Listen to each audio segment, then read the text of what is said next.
In this lecture we will discuss the normal distribution.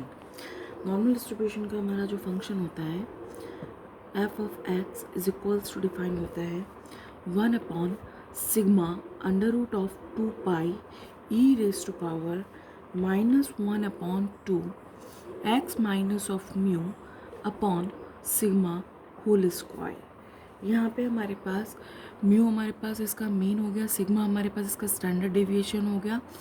तो यहाँ पे हम बात करते हैं इस फंक्शन की। बेसिकली नॉर्मल डिस्ट्रीब्यूशन हमारा जब डिफाइन होता है तो उस केस में n जो है हमारे सैम्पल्स यानी वो बहुत लार्ज वैल्यू यानी नंबर ऑफ ट्रायल्स इवेंट्स ये क्या है n क्या है लार्ज होगा, n लार्ज होगा। जैसे कि अगर हम बात कर रहे हैं, अगर हमने बाइनोमियल डिस्ट्रीब्यूशन की बात की तो बाइनोमियल डिस्ट्रीब्यूशन में हमारा n फाइनाइट होता है, पॉइसन डिस्ट्रीब्यूशन में n इनफाइनाइट होता है और इस केस में हमारे पास क्या होता है n एक लार्ज ट्रायल होता है।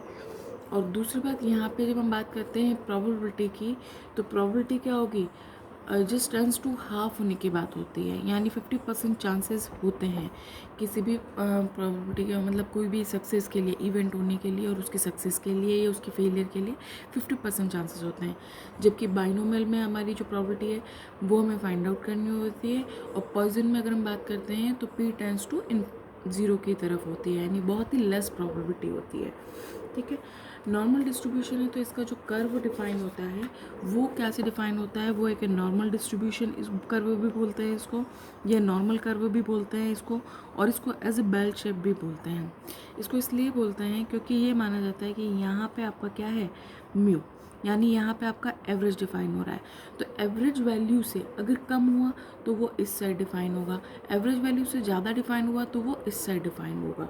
तो इस तरह से हम इसको क्या बोलते हैं, एक नॉर्मल कर्व जो कि बेल शेप में होता है। इस कर्व को अगर हम समझ लें तो इससे हमारे मैक्सिमम न्यूमेरिकल सॉल्व हो जाते हैं।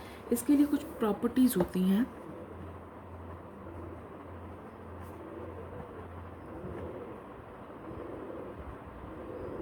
इसके लिए कुछ प्रॉपर्टीज़ हैं जिसमें पहली प्रॉपर्टी होती है हमारी कि f of x is always greater than equal to 0, और सेकंड प्रॉपर्टी होती है कि minus infinite to plus infinite function of x dx is equals to 1 होगा। तो इस केस में हम बात करते हैं, दैट मीन्स हमारे पास जो इस कर्व के अंडर जितना भी एरिया आता है, complete area minus infinite to plus infinite, वो किसके इक्वल होता है 1 के इक्वल होता है। और ये जो हमारा प्रोबेबिलिटी डेंसिटी फंक्शन है ये हमारा क्या होगा, इसका ऑलवेज ग्रेटर इक्वल टू 0 होगा। अब हम बात करते हैं प्रोबेबिलिटी डेंसिटी फंक्शन की और प्रोबेबिलिटी मास फंक्शन की। तो नॉर्मल डिस्ट्रीब्यूशन हमारा एक कॉन्टिन्यूस डिस्ट्रीब्यूशन होता है और प्रोबेबिलिटी डिस्ट्रीब्यूशन हमारा उस केस में यूज़ होता है जब हमारे पास कॉन्टिन्यूस डिस्ट्रीब्यूशन होगा। तो प्रोबेबिलिटी डेंसिटी फंक्शन से हम उसको डिफाइन करते हैं। इसका भी मैं एक वीडियो बनाऊंगी जिसमें आप देख सकेंगे कि प्रोबेबिलिटी डेंसिटी फंक्शन और प्रोबेबिलिटी मास फंक्शन में क्या डिफरेंस है। तो अभी हम प्रोबेबिलिटी डेंसिटी फंक्शन की बात कर रहे हैं तो पहले हम इसी को कंप्लीट कर लेते हैं।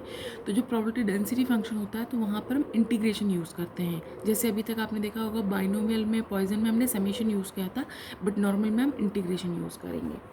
ठीक है, अब इसकी स्टैंडर्ड फॉर्म अगर हम लिखना चाहें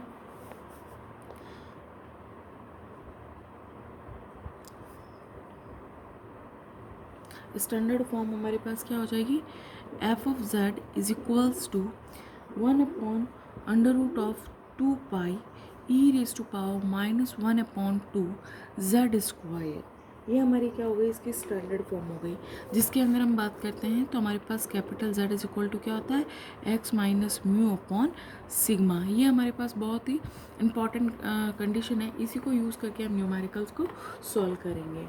अब हम बात करते हैं मीन और वेरिएंस की, यानी मीन ऑफ नॉर्मल डिस्ट्रीब्यूशन।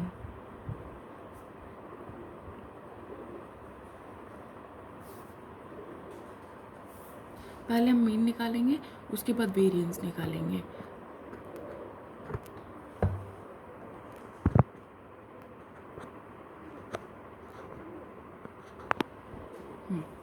तो अब हम पहले मीन निकाल रहे हैं। तो मीन हम कैसे निकालते हैं इसका,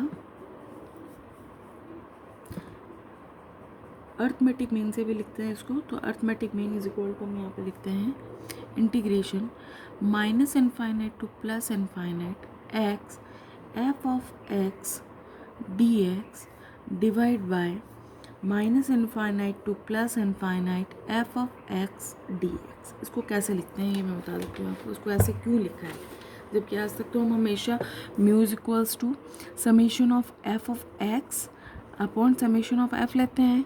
तो समेशन एफ हम कब लेते हैं, समेशन जब भी हम यूज़ करते हैं इसका मतलब वहाँ पे हमारे पास वेरिएबल क्या है, डिस्क्रीट है, यानी स्कैटर्ड फॉर्म में है। और यहाँ पे हमारे पास क्या है, कॉन्टिन्यूस फॉर्म में है, इसीलिए हम यहाँ पे क्या कर रहे हैं, इंटीग्रेशन। इसलिए हम म्यू को यूज़ करते हैं ये इस तरह से, F of x dot x d x divide by minus infinite to plus infinite f of x d x. ये कब यूज़ करते हैं इंटीग्रेशन, जब हमारे पास क्या होते हैं, कॉन्टिन्यूस वेरिएबल्स होते हैं। तो नॉर्मल में कॉन्टिन्यूस ही होते हैं वेरिएबल्स। ये आ गया। अब यहाँ पे minus infinite to plus infinite f of x d x हमारी बेसिक प्रॉपर्टी है, उससे इसकी वैल्यू हो गई 1। तो अब हमारे पास इसको किसके इज इक्वल टू सॉल्व करना है, minus infinite to plus infinite x f of x d x, इसको सॉल्व करेंगे। तो अब यहाँ पे हमारे पास क्या आ गया, minus infinite to plus infinite x as it is function of x. Function of x की वैल्यू हमारे पास क्या आ रही है, ये वाली।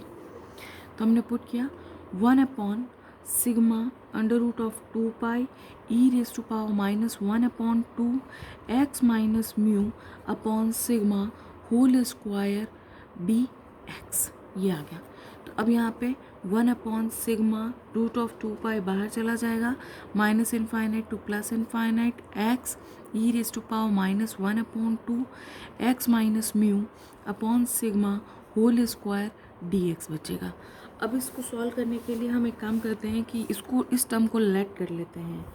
तो हमारे पास क्या आ जाएगा, let x minus mu upon sigma is equals to, आपने z लेट किया तो आपके पास क्या आ गया, x is equals to sigma z plus mu, that means d x is equal to sigma d z. Mu तो कांस्टेंट हो गई वैल्यू, और लिमिट यहाँ पे देखें तो माइनस इनफाइनाइट से प्लस इनफाइनाइट ही रहेगी। तो आपके पास कितना आया, 1 upon sigma under root of 2 pi minus infinite to plus infinite x की वैल्यू ये पूरी। तो हम इसको लिख रहे हैं mu plus sigma z e raise to power minus 1 upon 2 z square dot sigma d z, ये आ गया हमारे पास। अब इसके बाद हमने इसको आगे लिखा तो ये म्यू वाली टर्म हम ऐसे लिख सकते हैं, mu upon sigma upon root 2 pi, ये सिग्मा इसके साथ ले रही हूँ, तो e raise to power minus 1 upon 2 z square sigma d z, sigma से sigma cancel out, plus 1 upon sigma root 2 pi minus infinite to plus infinite e raise to power minus 1 upon 2 z square dot sigma d z. और ये हमारा sigma Z बच रहा है यहाँ पे, तो इसको मैंने सिग्मा को तो यहाँ बाहर लिख देती हूँ और ये बचा जेड। तो यहाँ पे एक सिग्मा से सिग्मा कैंसिल होने के बाद भी ये सिग्मा बचता है, ठीक है। तो इसको लिखा मैंने mu upon sigma under root of 2 pi, और यहाँ पे इसकी जो वैल्यू है हमारे पास उसको हम किसके इक्वल्स लिख सकते हैं, ये मैं आपको बताती हूँ। सॉरी, सिग्मा से सिग्मा तो कैंसिल हो गया था, तो minus infinite to plus infinite e raise to power minus 1 upon 2 z square d z plus sigma upon root 2 pi minus infinite to plus infinite z e raise to power minus 1 upon 2 z square d z. अब हमारे पास एक property होती है, उसको हम यहाँ use करेंगे।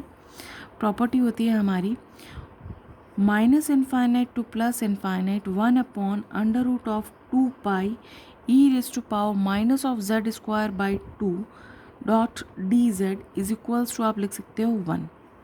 ये तो यहाँ पे अगर मैं देखूँ तो इस तरह से ये जो पूरी टर्म है, इस पूरी टर्म की वैल्यू हो गई 1, तो इज इक्वल्स टू ये कितना आ गया, mu plus sigma upon under root of 2 pi. और अब हम इसको सॉल्व करते हैं इस टर्म को, तो इस टर्म को हम कुछ इस तरह से लिखेंगे,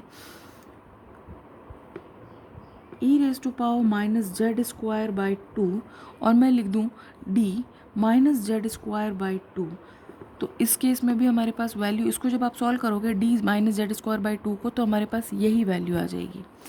तो इसको हम कैसे लिखते हैं, is equals to mu plus sigma upon under root of 2 pi minus infinite to plus infinite. तो अब इसको इंटीग्रेट कर रहे हैं, तो इसको हम ऐसे कंसिडर करेंगे ई रेज टू पावर, यहाँ पे अगर आपने प्लस एक्स लिया है, यहाँ पे हम इसको प्लस ले लेते हैं, जो भी माइनस आएगा वो बाद में सॉल्यूशन में ले लेंगे।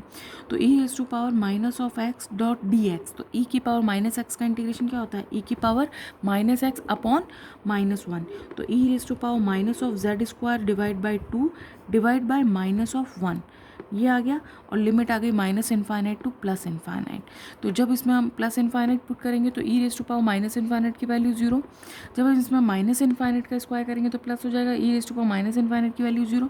तो यानी ये कंप्लीट वैल्यू हमारे पास तब भी क्या आएगी, 0 आएगी। दैट मीन्स हमारे पास ये क्या आ गया, मीन इज इक्वल टू कितना आ गया आपके पास, म्यू आ गया, क्योंकि इसकी वैल्यू हमारे पास क्या आ गई, म्यू प्लस 0। तो हम लिख रहे हैं यहाँ पे mean is equals to mu. अब हम इसका वेरिएंस निकालेंगे।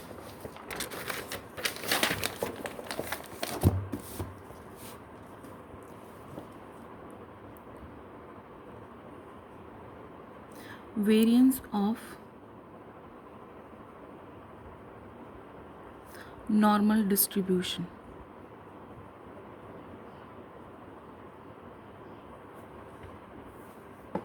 वेरिएंस हम कैसे लिख रहे थे, इससे पहले हम लिख रहे थे बाइनोमियल के केस में summation of x square P x minus of mu square, कुछ इस तरह से लिख रहे थे, है ना, बाइनोमियल के केस में, बाइनोमियल डिस्ट्रीब्यूशन के केस में।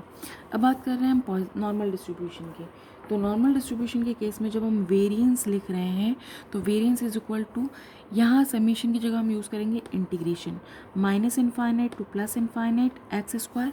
वहाँ पे probability mass function p x से डिफाइन होता था, हमारे यहाँ पे एफ ऑफ एक्स से डिफाइन हो रहा है, तो f of x d x minus of mu square is equal to minus infinite to plus infinite x square, function of x की वैल्यू पुट किया तो 1 upon sigma root of 2 pi e raise to power minus 1 upon 2 x minus of mu upon sigma whole square dot d x minus of mu square. ये आ गया आपके पास। तो अब इसको हम सॉल्व करें आगे, तो हमारे पास क्या आएगा, इज इक्वल्स टू, पहले हम इस टर्म को सॉल्व कर लें या पैरेलल दोनों चला लेते हैं। तो हम इसको लिखते हैं इस तरह से, x minus mu upon sigma is equals to, आपने z कंसिडर किया तो फिर से आपके पास x की वैल्यू क्या आ गई, x equals to sigma z plus mu, यानी d x is equal to sigma d z. Limit वापस माइनस इनफाइनाइट से प्लस इनफाइनाइट है, तो इसमें माइनस इनफाइनाइट से प्लस इनफाइनाइट ही रहेगी। तो minus infinite to plus infinite x square यानी sigma z plus mu whole square divide by sigma upon root of 2 pi e raise to power minus 1 upon 2 z square sigma d z minus of mu square. ये आ गया हमारे पास। अब हम इसको आगे solve करेंगे तो 1 upon sigma upon root 2 pi, ये सिग्मा भी बाहर निकाल दिया, तो ये सिग्मा से सिग्मा तो कैंसिल हो गया। यहाँ है आपके पास minus infinite to plus infinite, इसको आपने एक्सपांड किया तो sigma square z square plus mu square plus 2 sigma z mu e raise to power minus 1 upon 2 z square dot d z minus of mu square. अब इसको आगे solve कर रहे हैं हम, तो 1 अपॉन अंडर रूट ऑफ 2 पाई, अलग separate कर दें इसको, तो पहली टर्म निकली तो सिग्मा स्क्वायर बाहर, minus infinite to plus infinite z square e raise to power minus 1 upon 2 z square d z plus mu square upon under root of 2 pi minus infinite to plus infinite e raise to power minus 1 upon 2 z square d z plus 2 sigma mu upon under root of 2 pi integration minus infinite to plus infinite z e raise to power minus 1 upon 2 z square d z minus of mu square. ये आ गया हमारे पास। इसको solve करेंगे तो sigma square upon under root of 2 पाई।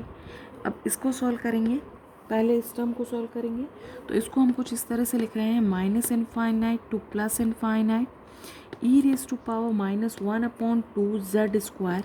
फिर से हम लिख रहे हैं इसको डी जेड स्क्वायर अपॉन 2। ऐसा लिखने से क्या आ जाएगा हमारे पास, यहाँ से आएगा 2z dz है ना, तो 2 से 2 कैंसिल हो जाएगा, एक z आएगा, तो यानी हमें z स्क्वायर चाहिए, तो इसलिए हम यहाँ पे एक z मल्टीप्लिकेशन में लिखेंगे। ये आ गया हमारे पास। फिर उसके बाद हमारे पास क्या आएगा, इसमें हम चाहें तो इसको और एक तरीके से भी लिख सकते हैं, क्योंकि अगर हम इस तरह से लिखेंगे तो हमारे पास ई वाली टर्म फिर भी बचती है। तो हम इसको एक काम करते हैं कि इसको हम कुछ यहाँ पे लिखती हूँ ऑफिस में, इसको हम लिखते हैं sigma square upon under root of 2 pi minus infinite to plus infinite. अगर मैं इसको ई की ही टर्म में लिख दूँ तो मेरे पास ये पूरी टर्म एक साथ ही सॉल्व हो जाएगी। तो e raise to power minus z square upon 2 into z लिख देती हूँ मैं इसको, ठीक है, प्लस म्यू स्क्वायर। फिर से हम बात कर रहे हैं इस पूरी टर्म की, यहाँ से इस पूरी टर्म की। तो अभी मैंने आपको ऊपर एक प्रॉपर्टी बताई थी जिसमें हमारे पास थी माइनस इनफाइनाइट से plus infinite 1/√2 pi e raise to power minus z square by 2 is equal d z is equal to होता है 1। तो इससे हमारे पास इसकी वैल्यू कितनी आ गई 1, तो plus mu square dot 1 plus 2 sigma mu upon under root of 2 pi. अब इसको हम फिर से लिखना चाहें तो इसको किस तरह से लिखेंगे, इसको हम लिखेंगे इस तरह से, इसको हमने आगे सॉल्व भी किया था अभी।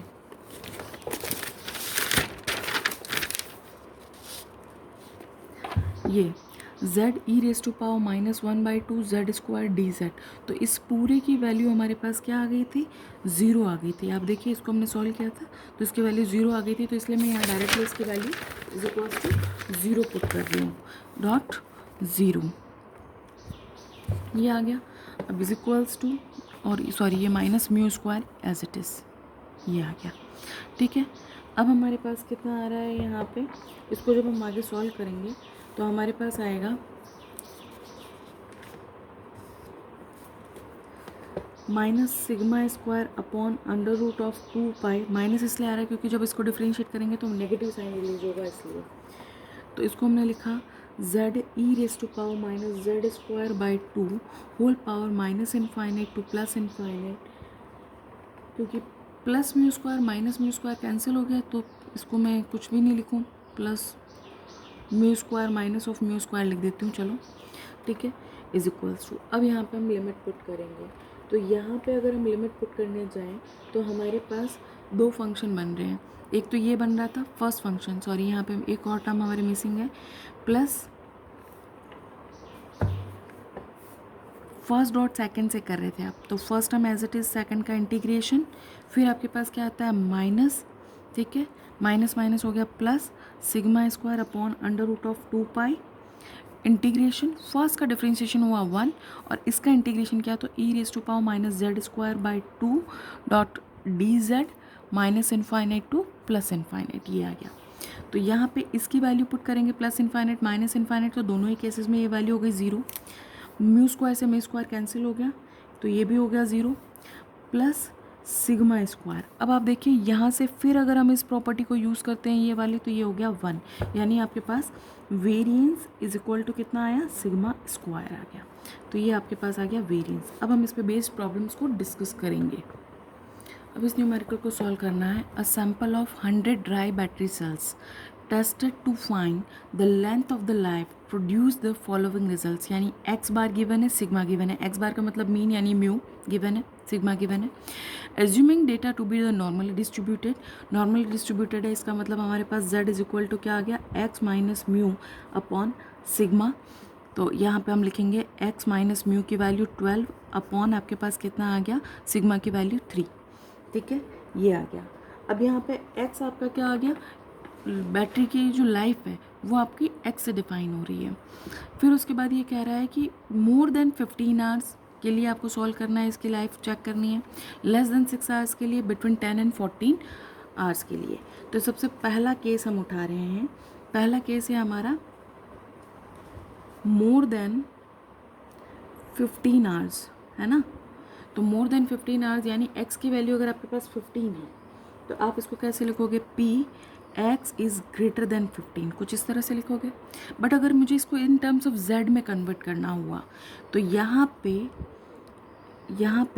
मैं z इज इक्वल टू लिखूँ इसके लिए, तो मेरे पास क्या आएगा 15 minus 30/3 which is equal to 1। तो इसको मैं कैसे लिखूँगी, is equal to p z more then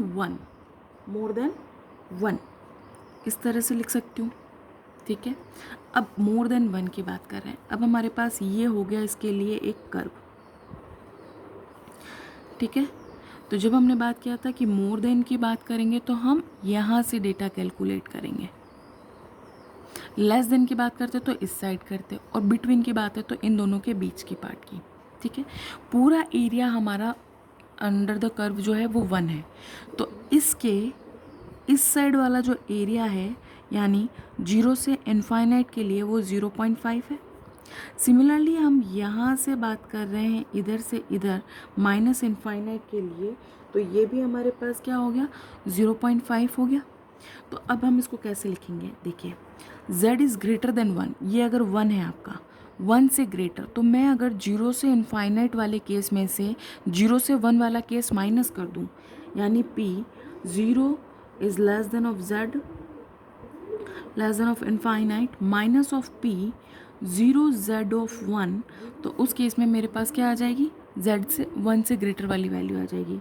तो 0 से इनफाइनाइट की वैल्यू इसकी क्या होती है 0.5 माइनस 0 से 1 के लिए वैल्यू देखनी है अब आपको। तो इसमें नॉर्मल डिस्ट्रीब्यूशन की आपकी जो टेबल होती है उस टेबल को जब आप देखेंगे तो यहाँ पे आपको क्या चेक करना है, z की वैल्यू 1 के लिए और 0 पे, तो 0.3413 माइनस 0.3413, तो इज इक्वल्स टू जब आपने किया तो आपके पास कितना आया ये 0.1587। और अगर आप इसको परसेंटेज में आपसे पूछा जा रहा है इन व्हाट परसेंटेज, क्वेश्चन आपका क्या कह रहा है परसेंटेज में पूछ रहा है, तो ये कितना आ गया 15.87 ऑफ परसेंटेज। पहला केस हुआ इसका। दूसरा केस क्या है आपका, लेस देन 6 आवर्स, ठीक है। तो इस केस में आप पहले z को निकालें, तो z इज इक्वल टू कितना आएगा 6 माइनस 12 डिवाइड बाई 2, तो इसके वैल्यू आया -2, ठीक है। तो इसके लिए अगर हम ग्राफ की बात करते हैं तो इसका जो ग्राफ होगा वो कैसे बनेगा, लेस देन है तो इस साइड बनेगा, तो यहाँ पे आपके पास क्या आ गया, ये -2 आ गया, ठीक है। तो अब -2 के लिए निकालना है, फिर से हम क्या बात करेंगे, देखिए यहाँ से यहाँ तक कितना है, 0 से इनफाइनाइट के लिए होता है 0.5, उसमें से अगर मैं ये 0 से -2 की बात करेंगे तो हम +2 भी ले सकते हैं, क्योंकि नॉर्मली डिस्ट्रीब्यूटेड है, तो जो इधर से 0 से +2 की वैल्यू होगी वही 0 से -2 की वैल्यू भी होगी, ठीक है। तो इसको मैंने लिखा कैसे, p x is less than of 6 is equals to p z is less than of -2। और इसको मैं अगर लिखना चाहूँ इन केस ऑफ पॉजिटिव तो मैं p z of greater than 2 भी लिख सकती हूँ, इसलिए लिख सकती हूँ क्योंकि कर्व नॉर्मली डिस्ट्रीब्यूटेड है। मैं इस साइड के लिए निकालूँ सेम डाटा या इस साइड के लिए निकालूँ, दोनों के लिए वैल्यू सेम होगी। जैसा कि मैंने अभी आपको बताया 0 से -2 इधर लूँ या 0 से +2 इधर लूँ, दोनों की वैल्यू मेरे पास क्या होगी, इक्वल होगी। तो 0 से 2 के लिए लेना है, ठीक है।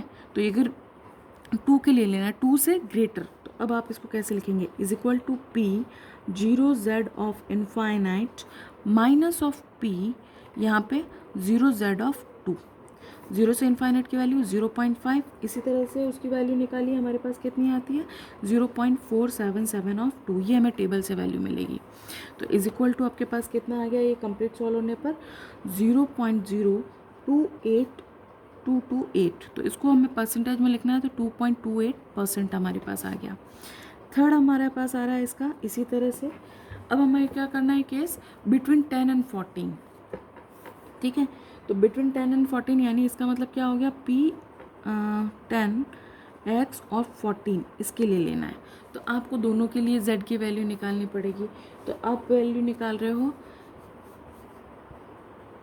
when x is equals to 10, तो z की वैल्यू कितनी आई देखिए 10 माइनस 12 डिवाइड बाई 3 कितना हो गया, -2/3। When x is equal to 14, तो इस केस में z इज इक्वल टू कितना आएगा, 14 माइनस 12 डिवाइड बाई 3 यानी +2/3। तो इसको आप कैसे लिखोगे, p -2/3 z +2/3, इस तरह से। ठीक है, तो इसका जो ग्राफ बनेगा हमारा वो कैसे बनेगा, इस तरह से बनेगा हमारा ग्राफ। और इस ग्राफ में अगर हम बात कर रहे हैं -2/3 को हम कैसे लिख सकते हैं, इज इक्वल टू लिख सकते हैं p 0.67 लेस ऑफ माइनस का, z 0.67 प्लस का। तो यानी यहाँ पे अगर हम बात कर रहे हैं इस तरह से, तो यहाँ पे हमारे पास कहीं वैल्यू आ रही है 0.67 नेगेटिव, यहाँ पे हमारे पास वैल्यू आ रही है 0.67 पॉजिटिव। तो मैंने अभी आपको इससे ऊपर वाले में बताया था कि नेगेटिव में हम इधर निकालें वो हमारे इधर वाले पॉजिटिव के बराबर होगा। तो 0 से 0.67 हम एक बार निकालें, फिर 0 से 0.67 एक बार निकालें और दोनों का सम कर लें, या हम 0 से 0.67 का निकाल के 2 से मल्टीप्लाई कर लें। तो इसीलिए हम इसको ऐसे भी लिख सकते हैं, twice of p 0z to 0.67। तो अब यानी 2 इंटू 0.067 की वैल्यू हमारे पास कैसे चेक करेंगे, जो हमारी टेबल होगी उसमें अगर हमने चेक किया तो ये हो गया 0.6 और इसकी वैल्यू 0.07 पे चेक किया तो कितना है 0.2485। तो वैल्यू हमने पुट कर दिया 0.2485। तो इज इक्वल्स टू आपके पास जो वैल्यू आई वो किसके बराबर आ गई, 0.4970। तो इसको अगर परसेंटेज में लिखेंगे तो कितना आएगा, ये 49.70%। एक और न्यूमेरिकल डिस्कस करते हैं हम इसमें। हमारे पास एक न्यूमेरिकल है, in a normal distribution 31% of the items are under the curve 45 and 8% are over the 64. Find the mean and the standard deviation of the distribution. It is given that if f of t is equals to this, then f of 0.5 is equal to 19, f of 1.4 is equal to 0.40. तो सबसे पहले हम इसका curve बनाते हैं। हमें इसमें mean और स्टैंडर्ड डेविएशन दोनों ही गिवन नहीं है, हमें दोनों ही फाइंड आउट करने। तो कैसे करेंगे, सबसे पहले हमारे पास ये नॉर्मल कर्व है। इस नॉर्मल कर्व में 45% एरिया, अगर हम बात करते हैं 31% of the items are under यानी लेस देन है। तो यहाँ से अगर हम बात करते हैं तो ये हमारा 31% अगर डिफाइन कर रहा है, 31%, ठीक है, किस पर डिफाइन कर रहा है, ये x इक्वल टू 45 पे। यानी यहाँ पर z की वैल्यू हमें गिवन नहीं है तो हमने इसको लेट कर लिया है कि z होगी। इसी तरह से हमारा कह रहा है कि 8% ओवर, ये हमारा हो गया 8% एरिया ओवर यानी ग्रेटर, ठीक है, किस पे हुआ ये, x इक्वल टू 64 पे, और यहाँ पे z इज इक्वल टू कितना आ गया आपके पास, z2, जो कि हमें गिवन नहीं है। तो अब हम इसको कैसे लिखेंगे, 0 से z1 के लिए अगर हम बात कर रहे हैं, ठीक है, solution when x is equal to 45 है तो हमने z इज इक्वल टू क्या ले लिया, z1 लेट किया है हमने। तो इसीलिए अब हम बात कर रहे हैं 0 से z1 के लिए, लेस की बात कर रहे हैं। तो p z1 of z less than of 0 is equals to कैसे लिखेंगे, 0.5 माइनस, ठीक है। ये परसेंटेज वाली टर्म ऑलरेडी हमारा क्या बता रहा है कि इसका इधर वाले पार्ट को, तो 31% है तो इसको अगर हम न्यूमेरिकल वैल्यू में लिखेंगे तो कितना लिखेंगे, 0.31 इज इक्वल टू कितना आया, 0.19। अब 0.19 तो 0.19 के लिए आपके पास क्या था फंक्शन, 0.5 गिवन है। अगर नहीं गिवन होता तो इस केस में हम अगर टेबल से चेक करें फ्रॉम टेबल, तो z इज इक्वल टू कितना मिला आपको, -0.5 मिला। कैसे मिला ये मैं आपको बताती हूँ। 0.95 के लिए ये वैल्यू दे रहा है, ठीक है, तो इसका मतलब अंडर की बात हो रही है, अंडर द कर्व की बात हो रही है, तो इसलिए हम नेगेटिव साइन यूज़ करेंगे। अगर अबव द कर्व बात यूज़ होती है तो पॉजिटिव साइन यूज़ होता है। अगर आपको ये वैल्यू नहीं गिवन होती और आपको टेबल से चेक करना होता तो आप कैसे करते, ये आपकी टेबल है, इस टेबल में आपको ये चेक करना होता कि कहाँ पे हमारे पास वैल्यू 0.19 आ रही है। तो 0.19 वैल्यू यहाँ आ रही है, किस पे आ रही है, 0.5 पे आ रही है, इसीलिए भी हम इसको लिख सकते हैं, ठीक है। तो हमारे पास इस तरह से z1 इज इक्वल टू, तो हमारे पास कितना आ गया, ये आ गया। सेम अब दूसरा बात, when x is equal to 64 then let z is equal to क्या आ गया, z2। तो अब इसमें कैसे लिखेंगे, ग्रेटर लिख रहे हैं, 0 z is greater than of z2, ठीक है, is equal to 0.5 total area, उसमें से आप 8% वाला माइनस करेंगे, 8% यानी माइनस 0.08 इज इक्वल टू कितना आया 0.42। ठीक है, 0.42 के लिए अगर वैल्यू देखें तो 1.4। अगर आप टेबल से इसको वैल्यू चेक करना चाहते हैं तो 0.42 वैल्यू कहाँ आ रही है, यहाँ आ रही है। ठीक है, क्योंकि ये 4192 आ रहा है तो इसको राउंड ऑफ वैल्यू 42 ही आएगी। ठीक है, तो ये कितना आ गया 1.41। तो इसकी इस अकॉर्डिंग आपके from table Z2 is equal to कितना आ गया आपके पास 1.4। अब आपके पास Z1 आ गया, Z2 आ गया, तो अब आप इसको कैसे लिखते हैं, Z1 is equal to x minus mu upon sigma लिख सकते हैं ना, तो म्यू अपॉन सिग्मा कॉमा इसी तरह से Z2 is equal to x minus mu upon sigma लिखा जा सकता है। तो Z1 के लिए x क्या है आपके पास 45। ठीक है, तो आपने लिखा, तो Z1 कितना आया -0.5 is equal to 45 minus mu upon sigma. इसी तरह से Z2 इज इक्वल टू आपने पुट किया, सॉरी Z2 की वैल्यू पुट करेंगे 1.4 इज इक्वल टू 8 आ जाएगा x की वैल्यू, sorry 64 minus mu upon sigma. दो इक्वेशंस बन गए इससे हमारे पास, 45 minus mu is equal to -0.5 sigma. इससे दूसरी वैल्यू हमारे पास आ गई 64 minus of mu is equal to 1.4 of sigma. इन दोनों को जब हम सॉल्व करेंगे इसमें से तो हमारे पास सिग्मा इज इक्वल टू तो आ गया 10, इसी तरह से म्यू इज इक्वल टू क्या आ गया 50। तो हमारे पास क्या आ गया मीन और सिग्मा स्टैंडर्ड डेविएशन, ये हमारे पास आ गया। एक और न्यूमेरिकल हम इसमें डिस्कस करेंगे, ये हमारा लास्ट न्यूमेरिकल होगा और तीनों न्यूमेरिकल हमारे इसमें अलग अलग है। The life of the army shoes is normally distributed with the mean 8 months। Mean यानी आपके पास म्यू इज इक्वल टू कितना गिवन है 8 एंड द स्टैंडर्ड डेविएशन यानी sigma is equal to 2 months given है। If the 5000 pairs are insured, how many pairs would be expected to need the replacement after 12 months?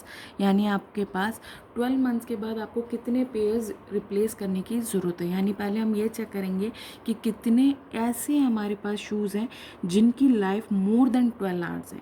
फिर अब उसके बाद हम उन 12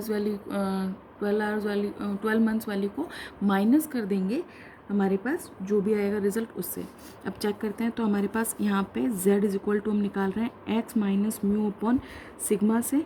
तो x आपके पास 12 मंथ्स के लिए बात कर रहा है, तो 12 minus of 8 divide by 2 which is equal to कितना आया 2।